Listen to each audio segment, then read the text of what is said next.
Yes. Yes.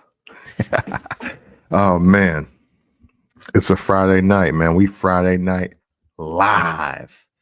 And it's late. I apologize, but life so real. Life is so real. But I wanted to do this. I wanted to do this last week.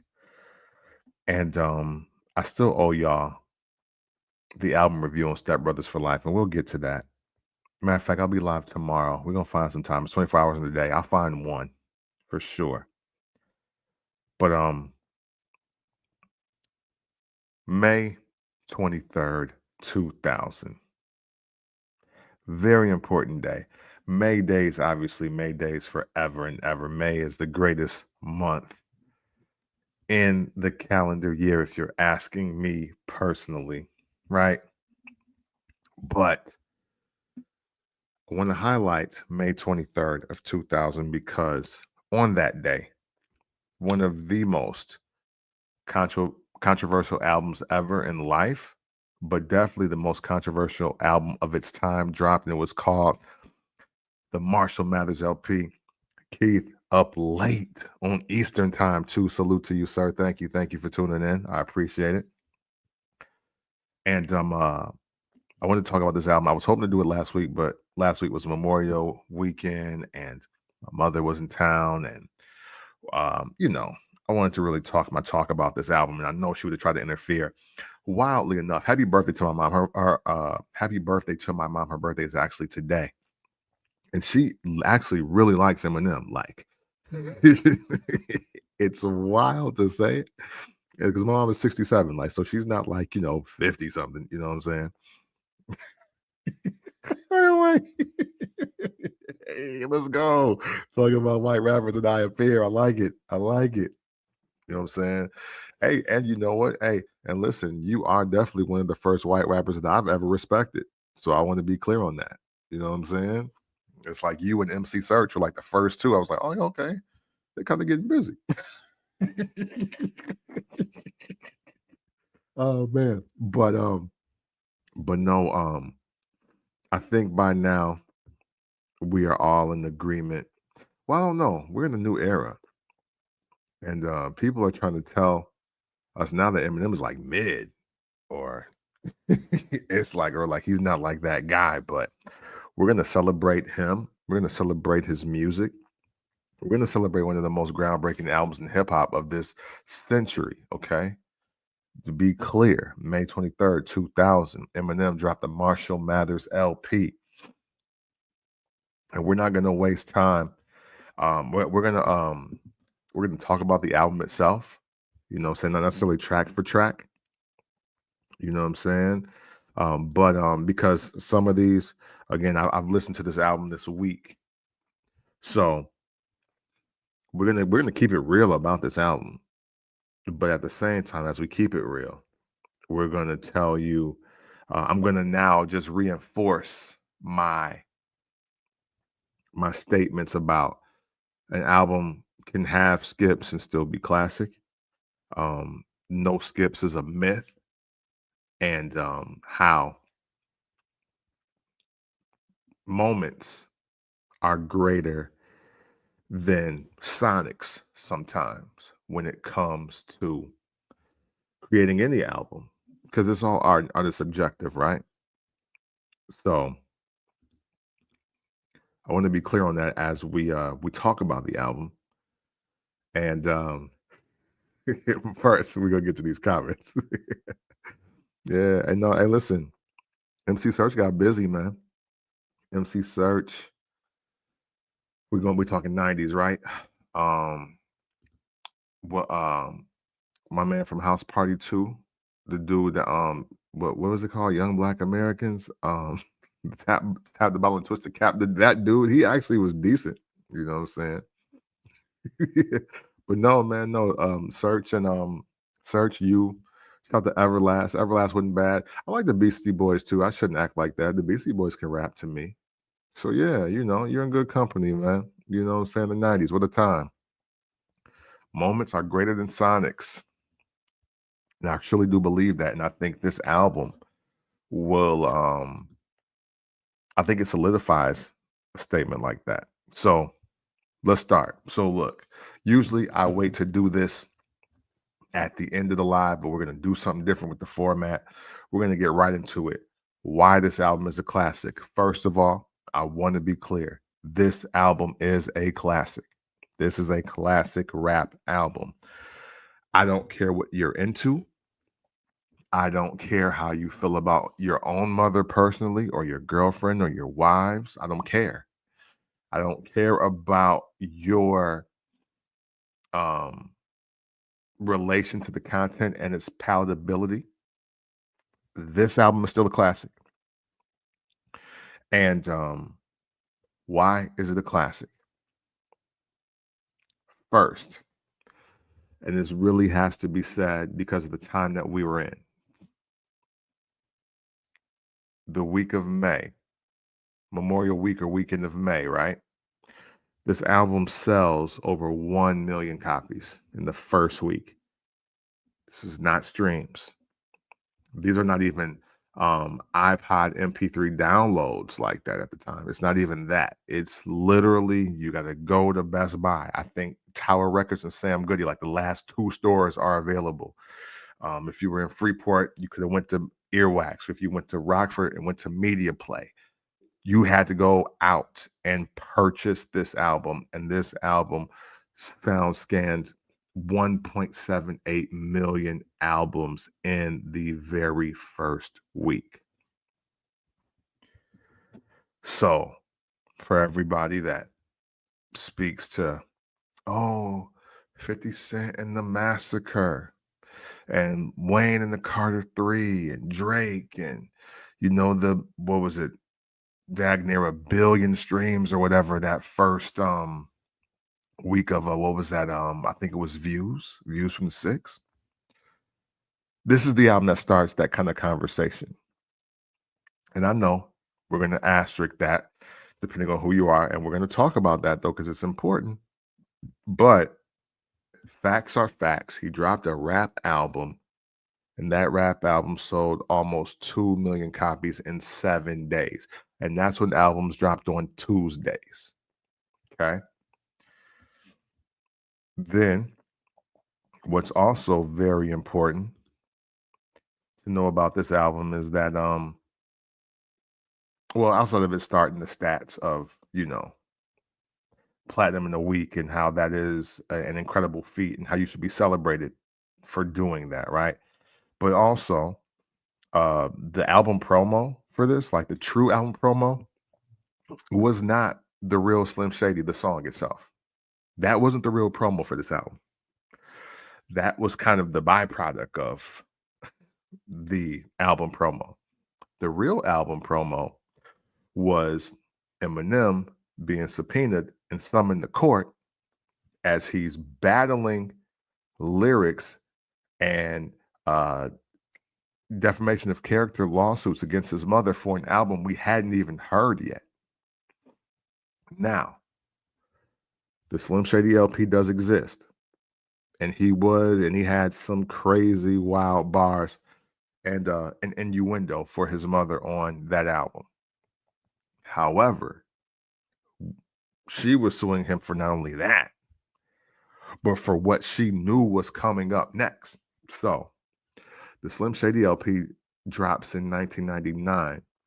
This album is being recorded from 98 to 2000. Matter of fact, I have the actual dates right here. Let's refer to my notes. So from September 98 to March 2000 is when the entire Marshall Mathers LP is being recorded. Now, I know some people may be thinking, how is that even possible? So let's start by saying Eminem's true debut album is Infinite, right? That's his first real album. When he meets Dr. Dre, he already has I Just Don't Give a F, and I think Brain Damage, and I think Role Model. I think he already has those songs and a couple of those other ones. Dr. Dre only produces like 2 or 3 songs on the Slim Shady LP. And it's Guilty Conscience, uh Hi My Name Is, and man, there's one more on there. And apologies for not knowing what that is. But they repackaged this album with 3 songs that Dr. Dre produced, and that becomes the Slim Shady LP. He builds the alter ego to get some of his crazy bars off. But Eminem Infinite is the true debut album to him, and it didn't really sell well. They took the best moments off of that album, plus some songs that had never got released officially, and put them on the Slim Shady LP. But obviously, he meets Eminem in the mid to late 90s. They start working on the Marshall Mathers LP. So it does take him 2 years to record this album. And it almost puts him in jail, which he does reference on the album. So the album promo was him being sued by his mother before the album officially drops because of what he said about her. And she even made a diss track. she had her own rebuttal. And for those of you that might have missed that time, he wasn't giving them bars. Somebody had just produced something for her, and it's like some dudes talking or rapping over the hook, and she's just saying, "Oh, I just want to know why you would do this to me, and you're a bad son," doing things like that. And of course, well, to spare you the suspense, the Eminem tracks are way better than the Mrs. Mathers tracks, but but that's neither here nor there. And we will talk about how this beef, if you will, culminates, and the actual very positive ending of it. But right now we're in 2000, and the world is wilding. Keith, I'm going to get to that, and I will share this comment first because this is important too. I remember I saw a video on the box in Chicago before he blew up. Yes, because I think the only video he had was I Just Don't Give a F. I think that was the first one that he had, and I was like, oh wow, I'm like dude was pretty decent. I was like, yo, who is this guy? And and he was also rolling with the Outsiders, which was like Young Z, Pace One, Rod Digger, and Punchline and Wordsworth, which many of you may know from like Lyricist Lounge and Sound Bombing and that whole raucous crew when they were all coming up. M was a part of that as well. So almost double platinum in a week. Album almost lands him in jail, but definitely lands him in court before we even hear it. Then you got just the concept of this, speaking from a mainstream perspective, this new style of rap called horrorcore that's now being put mainstream. Now, if you heard the Grave Diggers, I'm not talking to you. You know what I'm saying? If if you heard a lot of early 3-6 Mafia, sorry. If you heard a lot of early 666 Mafia music, I'm not talking to you. But horrorcore was something that the mainstream had just never heard before. So in Isham, yes, thank you. I was having a brain freeze there. You know what I'm saying? Yes, hey, my man LP, he here. Yes. So like, yes, so Necro, like, but and salute to all the people that really know rap tonight and really know hip hop tonight. I appreciate y'all. I appreciate y'all for tuning in. But for mainstream America and basically, hey, look, let's keep it real. The Dr. Dre umbrella, right? We heard gangster rap before or reality rap on the West Coast, but we never heard people rapping in a very graphic and horrific, gory type of style before. At least the mainstream has not heard of this before. So to them, Eminem is inventing the wheel. Like he's literally redirecting rap music with this album. and people are eating it up. People are absolutely eating this up. And the last thing, and I'm going to refer to Keith's comment here, um, specifically Eminem, Marilyn Manson, they're being targeted as the reason why white kids are totally out of control, doing drugs, and shooting up schools. Like they are totally blaming them for Columbine, and they're blaming them for bomb threats being called in school. Yes, a year after Columbine and the uptick of white kids wilding, period, and that's coming from a white male. You dig what I'm saying?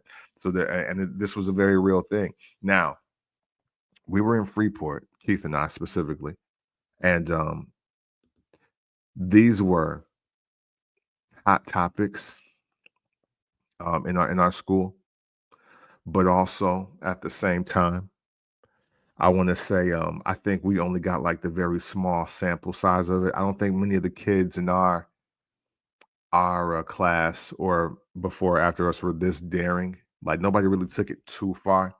Now there was a point in time where we were having bomb threats just to get, and we were like standing outside the school.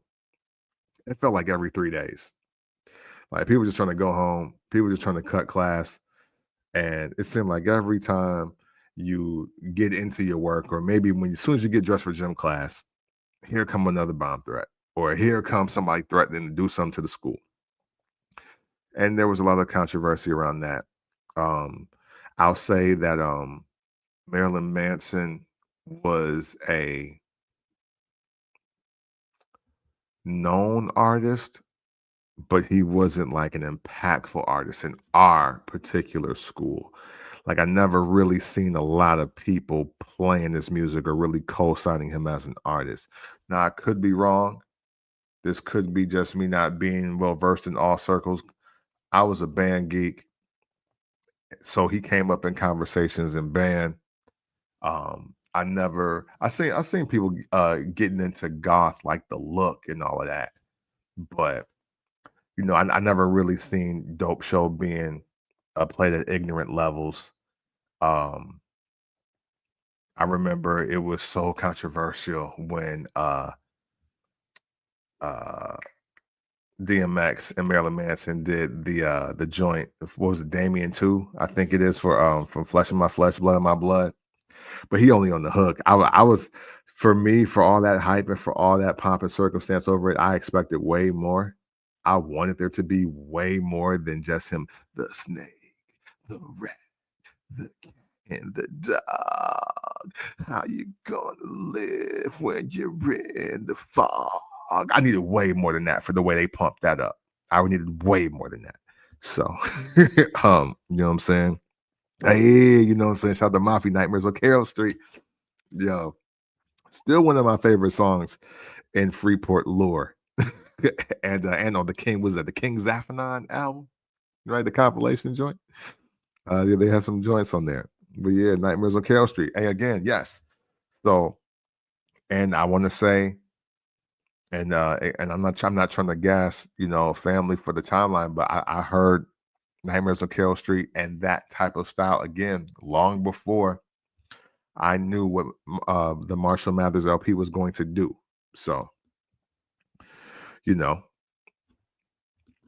I am so again, it's not necessarily new to me, but to the world, middle America, you know what I'm saying? Now it's a tragedy. Now it's so sad to see an upper class city having this happening, right? That is this is who we're speaking to, and we're saying, oh wow, we're getting something new. We're something new to our ears. Um, I think another thing that's very underrated, and I'm sure this is going to make Dr. Umar super upset, but I do have to say this. The reason why Eminem can be thrown into GOAT conversations, or he can be considered, or he's at least a finalist when we're talking about the greatest rappers of all time or the greatest rapper of all time, is because of what he did to the fan base of rap music.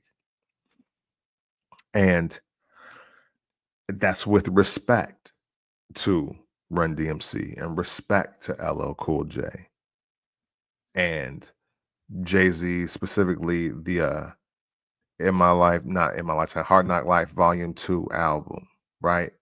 And respect to DMX is Dark and Hell is Hot, because those men as black artists, yes, they have a legion. I can't forget Wu-Tang Clan, Enter the Wu. Yes, they do have a legion of white fans, right? White men and women across the world love all of those acts. However, it wasn't until the Marshall Mathers LP where I would meet white people and they would say, well, I don't like rap music. I don't really listen to rap music, but I do like Eminem. And that was mind boggling to me at the time because, you know what I'm saying? Oh, hey man, salute. Have a great night. Have a great night and be safe. Um, I didn't I didn't understand that. It's like, wait, hold on. What are you talking about? You're talking about you don't like rap music. You can't name any rappers, but you like Eminem.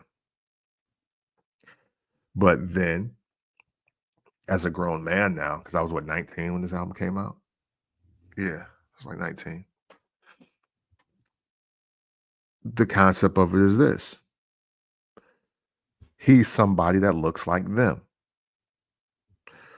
you know. And he covers this and he references this is on the intro or the first song on the Eminem show, White America, right? But I think it's really important to understand that the fan base for rap music really expanded because of Eminem. Because to be clear, Insane Clown Posse is out, Kid Rock is out, Limp Bizkit is out, Linkin Park is out, but they're like Tony Hawk video game, right? Yes, we know who they are. Yes, we respect what they're doing.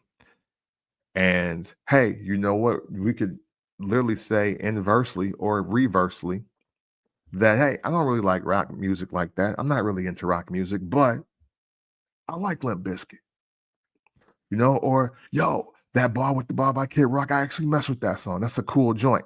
But we never go out and buy the albums. You know, that's the thing. That is a difference between the white consumer and the black consumer when it comes to stepping out of your own comfort zone.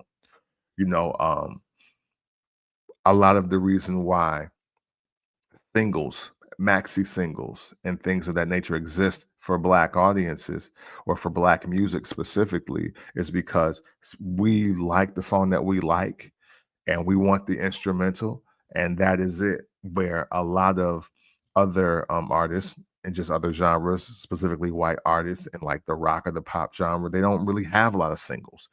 You're getting this whole album, get this album of work, and that's how, you know. So you ain't got no choice. You're paying the $20. You're gonna like this album. You're gonna listen to this, and you kind of have to be daring in that respect. So yeah, there may not be a lot of Slim Shady, real Slim Shady singles being sold or maxi singles being sold, but man, did a lot of Marshall Mather LP albums get sold. And that is the difference.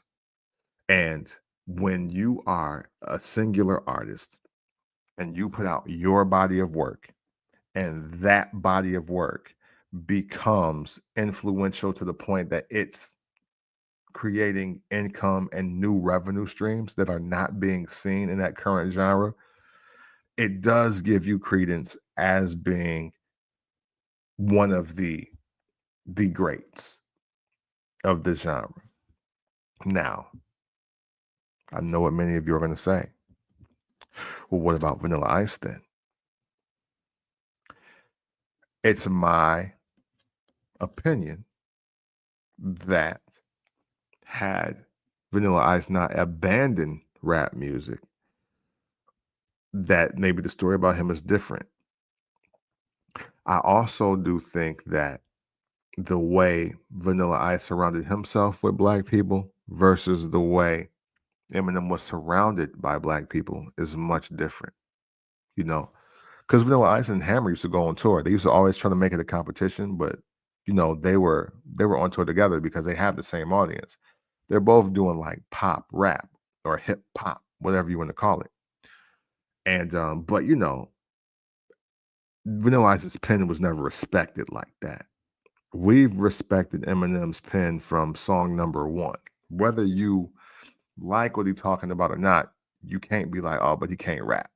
That's never been the thing with M specifically. So it's that. And then of course there's something to be said about consistency.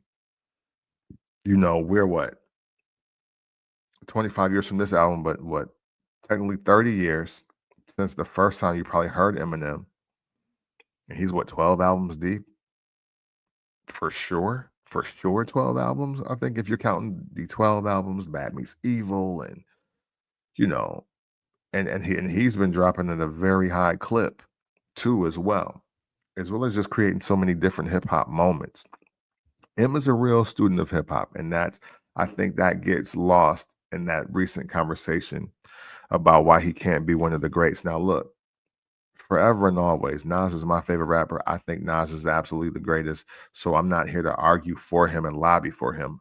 This is just an explanation of like, why is he in the conversation? Because when the Marshall Mathers LP comes out, dag near 2 million people buy the album and they don't even like rap music. That's why. And yes, it's because they look like him, but hey, that helps Dr. Dre, that helps Exhibit, that helps Snoop, that helps D12, that helps Sticky Fingers, that helps RBX, that helps Mailman, that helps um what's my man name?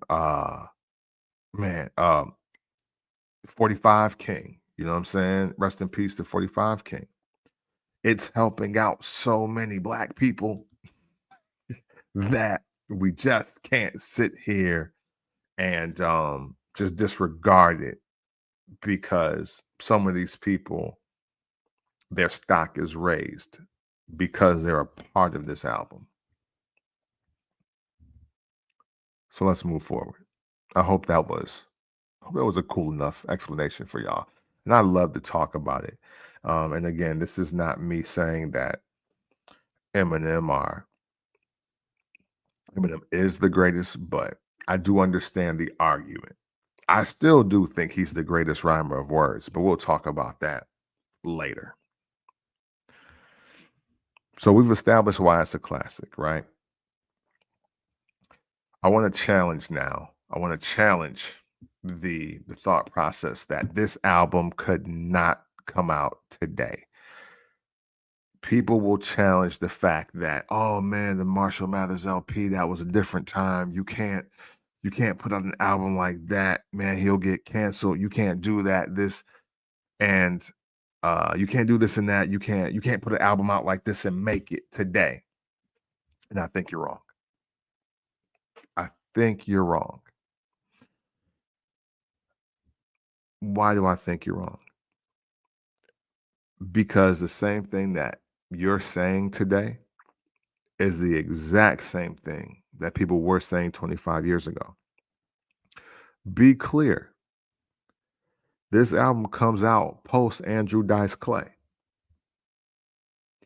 This album comes out post In Living Color. This album is coming out during the first like national school shootings. So Columbine again. This album is coming out in the midst of, what was that, Woodstock 99 and the Stampede and the mudslide and all that other crazy stuff. This is coming out in the midst of Y2K and people thinking Armageddon is near. And we're not even going to make it. We're not even supposed to even make it to May 23rd of 2000. And I totally disagree with the statement that this album couldn't be put out then because Eminem's career has proven to be cancel proof.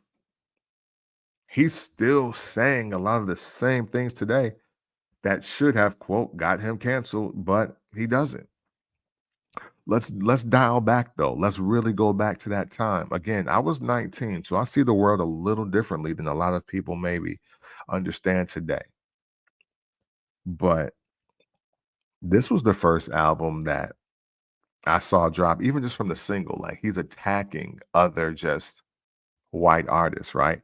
Like in hindsight, it's good for diss track like content, but Eminem with one of the biggest singles in the world with the real Slim Shady, dissing Christina Aguilera and Britney Spears and NSYNC and Backstreet Boys, and then doubling down on the album is a really big thing because while the world is trying to pick who's better between NSYNC and the Backstreet Boys or between Britney Spears and Christina Aguilera, he's like, F both of them.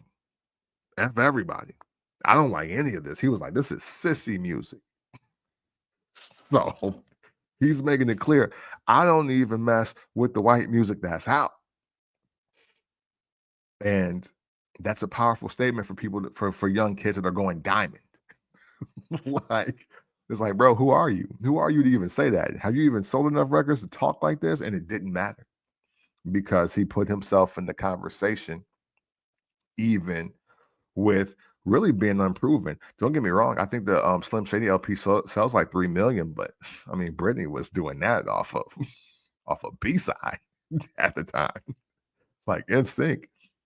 NSYNC and the Backstreet Boys are doing that off the first single. You know what I mean? Like you're doing that for your whole album. Um, this album drops and even Hollywood is split on their feelings. You know, you got to take you back to that time, people were interviewing Dr. Dre and we're like, yo, why are you allowing this? No, think about it. Think about it. I want to be really clear because the album was considered evil genius despite the content and the references. But people are literally stopping Dr. Dre in the studio and be like, yo, what's up with Eminem? Why are you doing this? Why are you letting him say these type of things? Why are you letting him kill his mom, saying she's a drug addict, and why you let him kill his girlfriend and basically kidnap his daughter from his mother? And why are you letting this kind of message go out to the people? And Dr. Dre's answer was, well, who am I to tell him what he can't say when we may F the police? I'm from NWA. Y'all know that, right? Like, y'all know I put out the Chronic and I put out Doggy Style. Like, this is my bag. This is really what I do. I do the anti. I do the controversial. I am here to. I mean, I'm here for the freedom of speech aspect of this, right? So that alone has people looking like, well, maybe he's not so bad. Dare I say, a lot of people were listening to this album strictly because Dr. Dre was clear that he's going to let him say anything that he wants on these albums, even if it meant him being killed on every album, which he was. He was killed for like 3 or 4 songs, you know? And that in itself, it just builds just conversation. It builds a lore. It's like, wait a minute, do I really want to hear this? This is interesting. Like, he's on the single talking about Dr. Dre said, nothing, you idiots. Dr. Dre's dead. He's locked in my basement. Like, why is Dr. Dre letting him say this about him? The other reason why this album still could come out because just like 25 years ago, Eminem started gaining unlikely allies in the space. Despite the conversation about the content and the references, because he's considered an evil genius, as his album is released. But when Jim Carrey, who is the biggest actor in the world when we're at 2000, like we're in the year 2000, Jim Carrey is the one. He is literally elite at what he does. And Elton John, now certified legacy act legend, who happens to be homosexual male. And when he agrees to perform with him at the Grammys, and I think it might have been the MTV VMAs, but Jim Carrey is receiving some award and says, "Hey, man, like we'll be fine. Eminem's music is not ruining the world. Like, relax." So, just that. And then, yeah, matter of fact, it was the VMAs because that's when Eminem comes out with the 100 Slim Shadys on the stage, which was a really good idea. But when you have two people of that magnitude who are showing with their gestures or showing with their words, I get it. I get it. I don't agree with it, maybe. This ain't how I live my life, but I get it. That's very powerful for somebody to do. And not for nothing, last one I got here on my notes is this is one of the albums that brought the conversation of rap is art, not reality. And are we taking rap too seriously? That was the question that we asked. And like, I get that when NWA and when Ice-T and Ice Cube dropping America's Most Wanted and Public Enemy, when they're rapping and the messages that they're putting out, they're like, this is all true. These are things that really happen in my neighborhood. These are really things that I've experienced with Two Live Crew. It's being clear that they live their raps. It's raw, it's raunchy, it's vulgar, but hey, but that's what we live in. That's what we really do out here. They don't. And then to counteract it, though, you still got, again, you got your LL Cool J's, your Ice Cubes, LL Cool J's, your Run DMC's, your Big Daddy Kane's, Eric B. and Rakim, and just the more fun side of hip hop, but they're dressing like the drug dealers, or they have street ties. So everybody's real, right? So I do get the conundrum that you're in of, okay, then how come the white boy raps ain't real then? Like, did he help the Trenchcoat Mafia? Does he really pop all these pills? Does he do these things? Does he really does he park in front of houses and shoot his gun? Like, does he do that? Well, is he really going to kill Kim? I get how the line unfortunately gets blurred because we were told to believe everything that rappers say, that there was no artistic element to it at all. And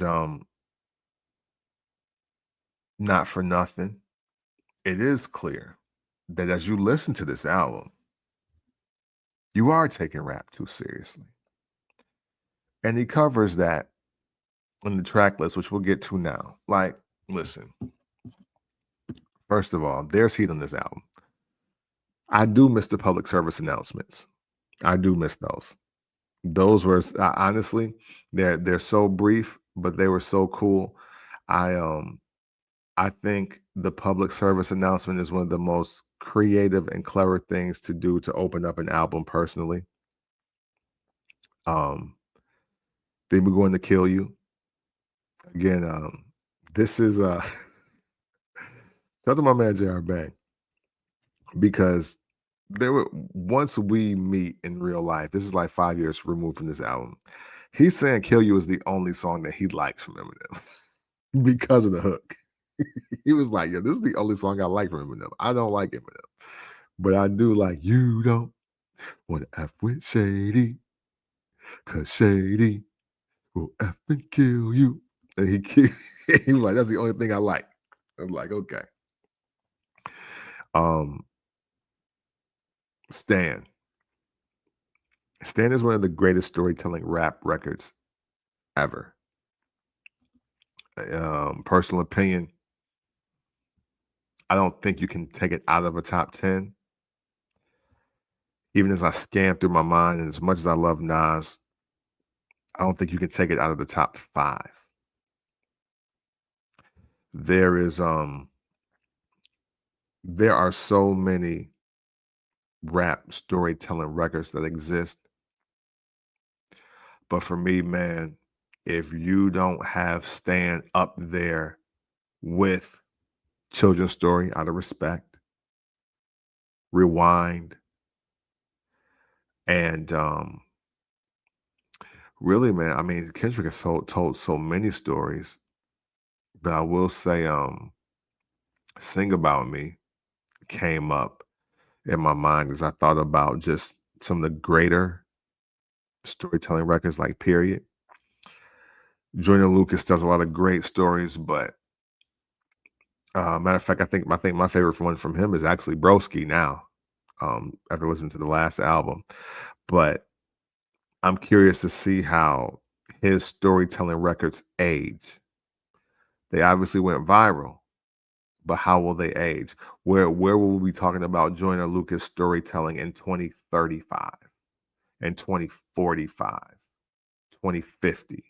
That's important because Stan came out 25 years ago. Stan is one of the greatest storytelling records ever in life. And it's cinematic without the video, and the video was great, you know? Who knew? I love, you know what? The great thing about the beginning of this album, and we're gonna go from public service announcement all the way to The Way I Am, right? The great thing about this album is that it addresses so much about who Eminem is, how he's adjusting to fame, the expectation for him now that he's a famous rapper, what the perception of his fans versus the perception that's really going on. Like that's what's so dope about Stan, right? Because he's newly found fame. He's becoming people's favorite rapper. And you're writing your letters and you're expecting an instant reaction from him. You're expecting an instant gratification, if you will. And he's like, yo, I'm just trying to, he's like, I'm actually a normal person. I have a real life. And I have problems just like everybody else. I'm just here to make a living doing what I love, which is rapping. And you guys are not letting me do that. That's what the beginning of this album really is all about. So yeah, I mean, who knew is again, who knew is great because he kicks it off about, I mean, hey, look, the opening bars are, I don't make black music, I don't make white music, I make fight music for high school kids. What's so dope about this? Again, the first half of this album, even just the first 8 tracks, because the real Slim Shady is there as well. But what's also great is that I would love to meet all the parents of the young kids who had a problem with Eminem and his music. And I want to compare their children's lives to Haley's because time has proven that Eminem has raised a pretty amazing daughter. Like Haley is out here killing it. She's a wife, she's a mother, she has a popping business. Like she's not living off of her daughter's, I mean, she's not living off of her father's fame. Like she's her own person. She seems to be well equipped mentally. And these were all the things that people were saying couldn't possibly be happening because Eminem is so crazy, right? He's so crazy. He's so out of control.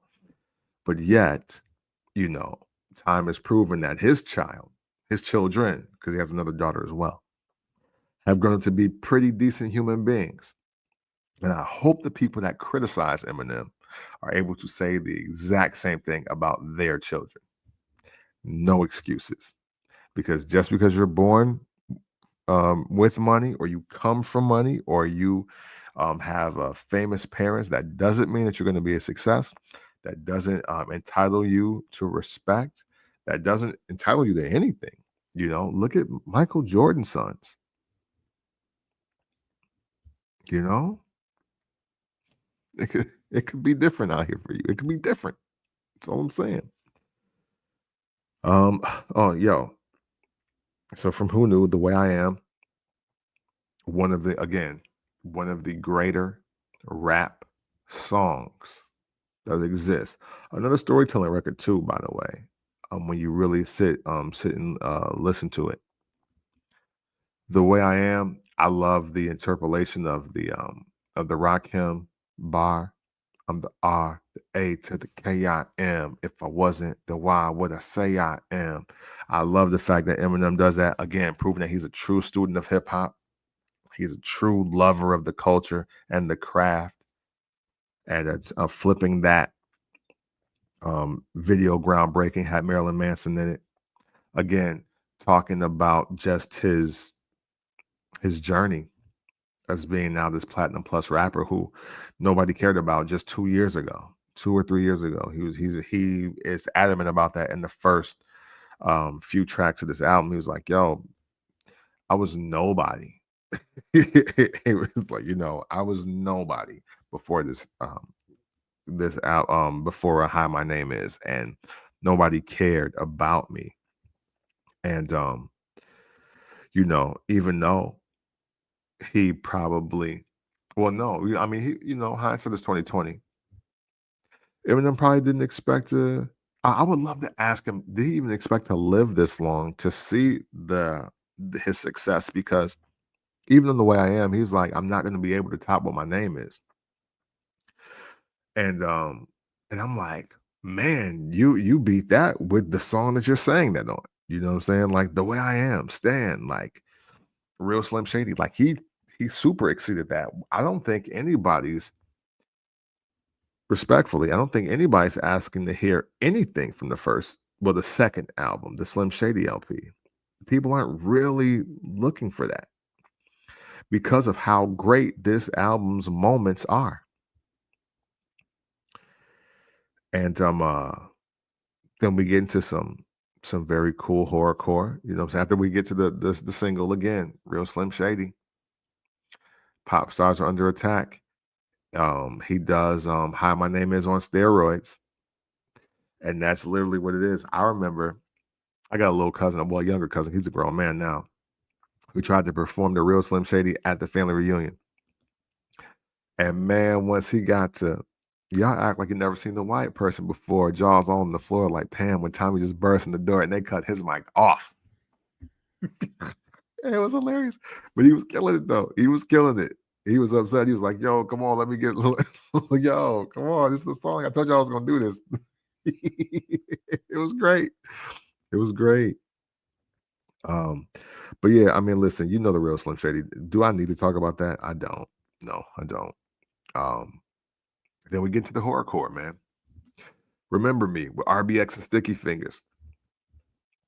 This is I mean, hey, look, it's as advertised. This is horrorcore rap, the wildest thing that you can say.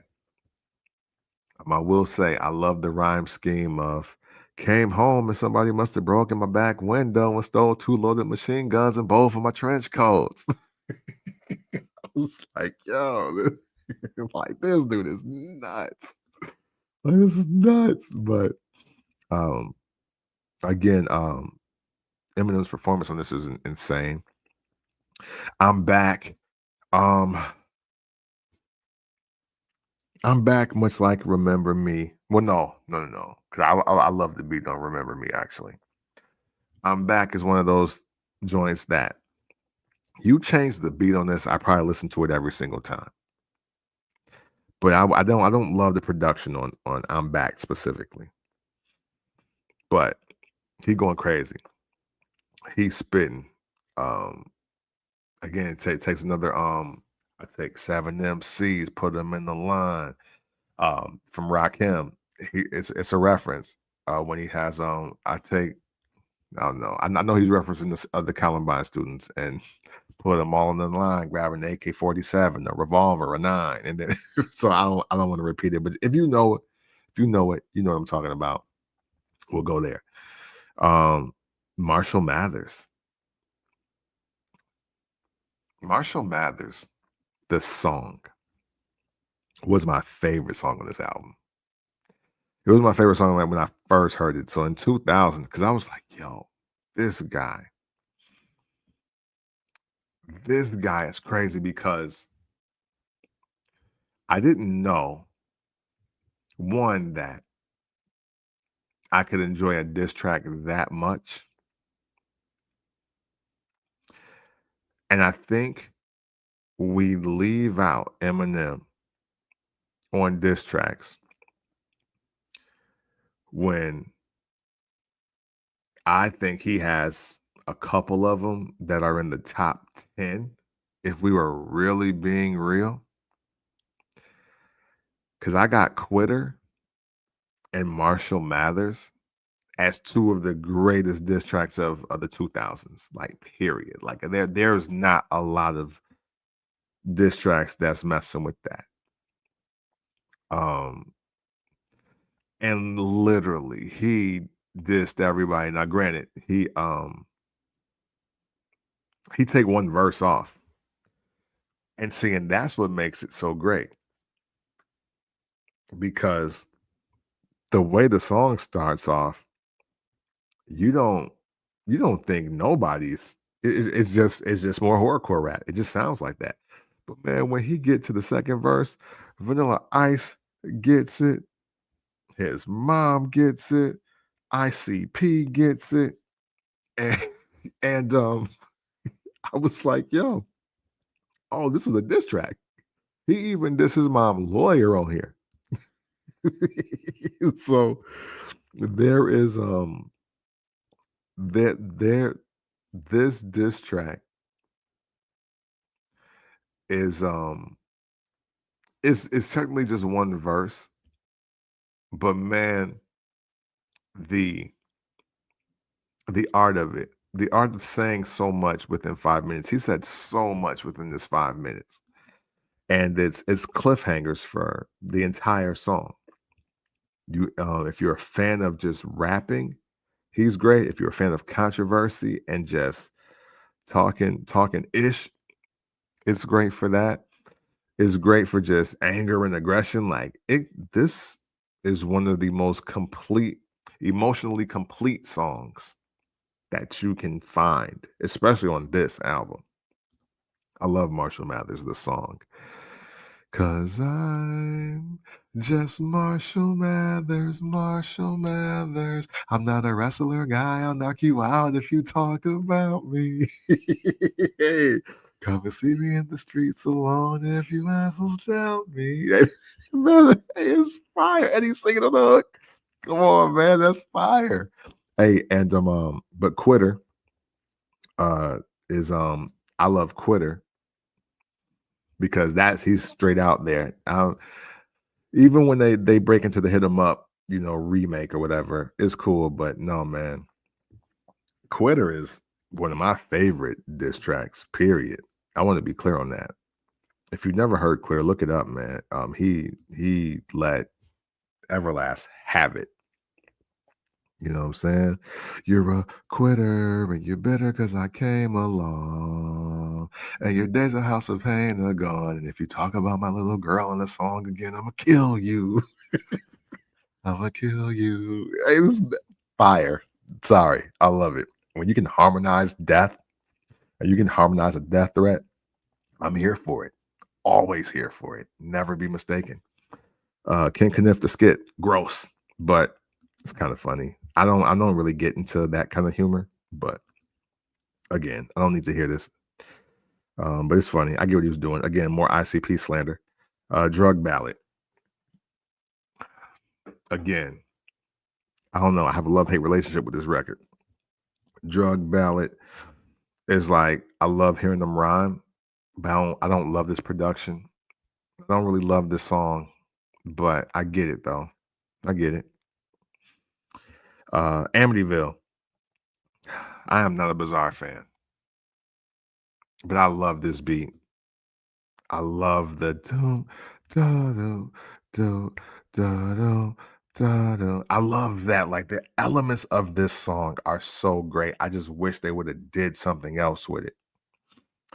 Um, but again, Bizarre being horrorcore part of D12, that's just what it is. You just gotta deal with it. But I love the beat. I love M's verse. I love the hook and the bridge for the most part. The hook, no, you know what? I love the cadence of the hook. Let me mentally ill from Amityville, accidentally kill your family still. Like I love the cadence of that. I just wish they used different words. Amityville, the um the elements of Amityville are a hit record. I just wish they did something different with the content. Uh Itch Please too. It's cool. It's cool. I don't love it. Don't love it. Kim, again, one of the most controversial songs. Again, this is Evil Genius. Kim is the definition of evil genius. To rap a song as an argument that leads into the strangulation and the disposing of the body of your girlfriend. It's crazy. Um, Shout out to Kendrick, Missed Him Around the Big Steppers. I think the song that he has is We Cry Together. And he has his version of Kim on that album, except nobody dies, they end up having sex at the end. Which is how life works, it's like BET. It's the BET version of Kim. I mess with it though. Um, but yeah, man, hey, Kim is evil genius, bro. Um, and you can't turn it off. You can't turn this off, no matter what. And what's so wild, I know that people were wondering how this song could come out and then how him and Kim could go and get married. But I'm like, dude, you're not listening to this. You're not listening to this if you don't understand why he did that. Like, he really loves this lady. Like, he really loves this lady. And this it made perfect sense to me why he did he did that record, and then how they end up just had this just back and forth, on again, off again relationship. What we got next? Okay, yes. So, Under the Influence, D12. It's cool. It's cool. But salute putting the homies on. It's cool. Criminal. Criminal. Back to the original point, right? Of Eminem doing songs, and are these real? Is this how you really feel? Um, is this real life? This is his answer to that. Well, if you believe it, then I'll kill you because I'm a criminal, right? So that is and that's the album. 18 tracks. Elite rapping on Criminal too, by the way. I do want to say that. This is a great close to the album. I think this is one of the blueprints of how well Eminem can perform horrorcore to the point that he could almost make this a hit record. I think when you look forward just in life, 3 a.m., 3 a.m. From the Relapse album is a lead single because of songs like Criminal. And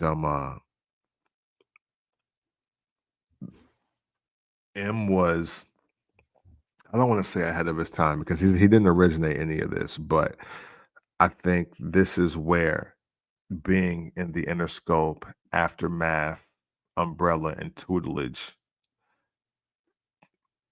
songs like Criminal are where it shines. It's like, because I shouldn't be so impressed and be bopping along with a song called Criminal and the things that he's rapping about on this song. Like, that shouldn't be a thing, but it's so hypnotic. Again, it's evil genius throughout here. And man, great, great. Let's give this a rating. I'm not going to be as bad as the source in real time, but to a degree, I get it. Again, if you're not into the content and it's not for you, I totally understand it. However, this is definitely a 4 out of 5. 4 out of 5. It's a classic as far as, again, its moments. But again, just for listening pleasure, right? Again, I'm back, drug ballad, uh, and under the influence, bitch please too. I can live without those songs. If this album was 14 tracks, it'd be flawless. And I still wouldn't listen to the King Kniff skit. I wouldn't listen to it. But you chop this down to 14 and this flawless. So I got this as having 4 skips on it, but it's definitely a classic. Let's progress the conversation before we close out. Obviously, May 23rd, 2000, the turmoil between Eminem and his mother, Debbie Nelson, was at a fever pitch.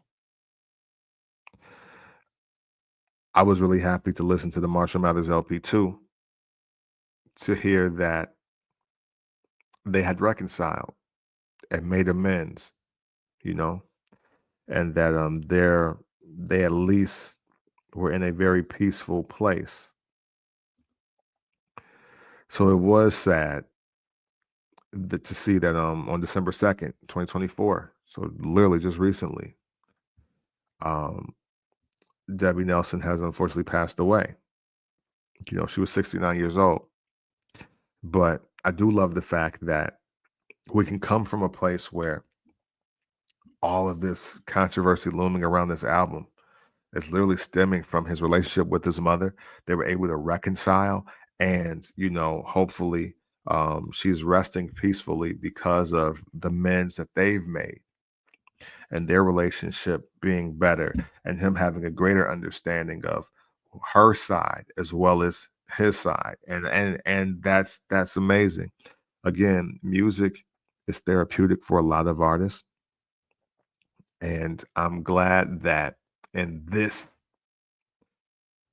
therapy timeline of 25 years, that they were actually able to come full circle and have some love and honor and respect for each other, man. I think that's super important.